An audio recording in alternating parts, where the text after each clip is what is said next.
Hey everyone, it's Dr. H with Dr. H Reviews.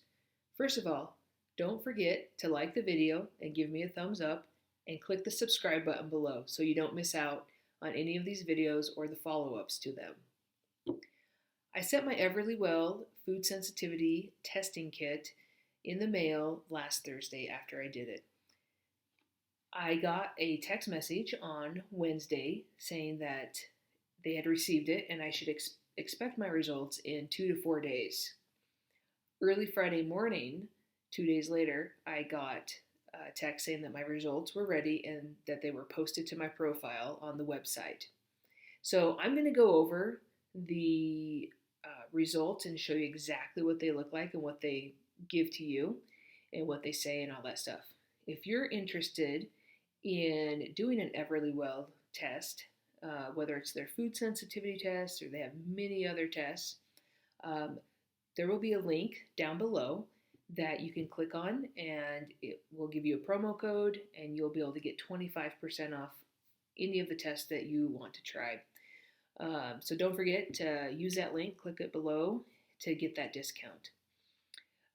So I'm going to show you exactly what it shows. I'm going to be doing follow-up videos when I go on this elimination diet, so you can, just follow along with this whole process. Okay. So after I logged into my account, this is what you see.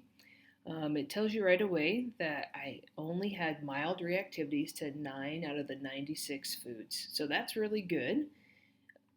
It will say that you can join a live webinar after you look at your results and have questions answered by a healthcare professional.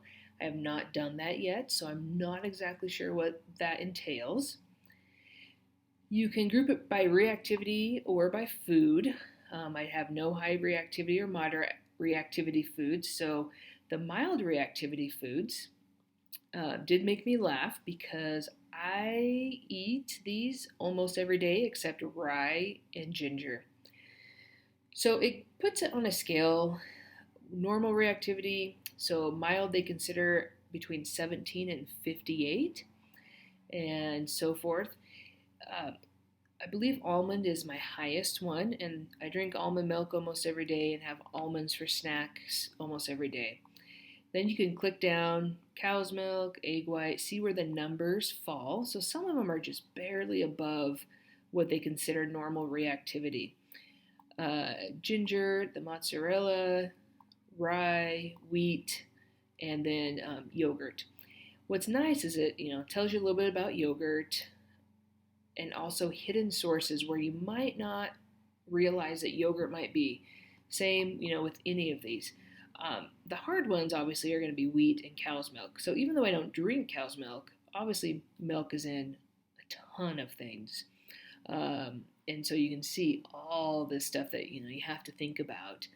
And same with egg whites. I mean, egg whites, look how big. And so, there's going to be some hard things. So it definitely tells you, we got to remember these are sensitivities, not allergies.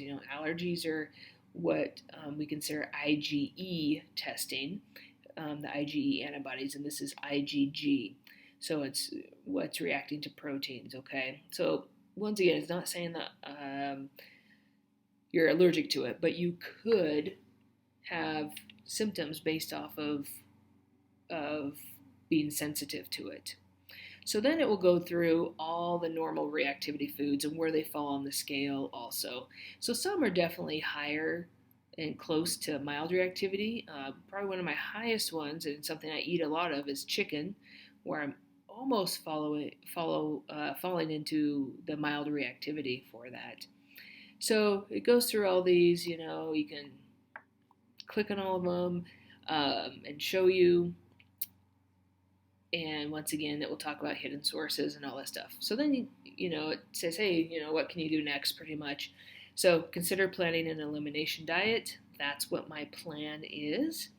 And, they're very clear to say, hey, even if you have high reactivities, that does not mean that you're going to react to it. So what they recommend, temporarily cut foods that you're reacted to out of your diet, usually for about a month. Uh, Once again, you got to keep a close eye on that ingredient list because they put a lot of those foods into ingredients you would not think. Um, and then, one food at a time, you're going to reintroduce it. Um, and this is probably the most important. They should have highlighted this. This is the whole point of the elimination diet, so you don't skip it. You can't introduce more than one food back into your diet. You won't know if you do start to get symptoms which one it is. So it doesn't work that way. Um, and then you stop eating that food again for 2 to 4 days while watching for symptoms. Keep a food journal. That's what I always tell my patients, and it's always the hard part to do. If you don't notice any symptoms, you're probably not sensitive to that food. You can go back to eating it as usual. If you do notice symptoms, try eliminating for a longer period that food. They recommend 6 months before repeating steps 2 and 3 and whatnot. So, they say, hey, how many should I eliminate all at once? Well, for me, I'm going to eliminate all because I don't have that many. Now, obviously, if I had a lot more, then I could do a different one. If they have 3 different phases that you could try: quick elimination, phased elimination, and then broad elimination. So you can read about each one, and then they go through common questions you might have and all that stuff. So you can do the webinar, it says, with a healthcare professional. It takes up to 45 minutes. It is free, and it's only available for 14 days after you've received your results. So you got to take advantage of that. So that's what the tests look like. It's going to be hard for me, like I said, because I eat these every day except 2 of them. I'm working on a grocery list, so I'm going to go grocery shopping today and hopefully get this all figured out. I'm going to do weekly videos to do a follow-up to see if I have noticed any difference, and also when I start adding foods back in. I might not eliminate for a whole month. I might do about 2 weeks before starting to add in, just depending on how I feel. So that's, you can adjust this however is going to work for you. I also would say that, I'm not going to be 100% eliminating probably over the next 2 to 4 weeks because, as I tell my patients, life happens. Sometimes you can't do it 100%, but I'm definitely going to try to do it as good as I can. So don't forget to follow the videos.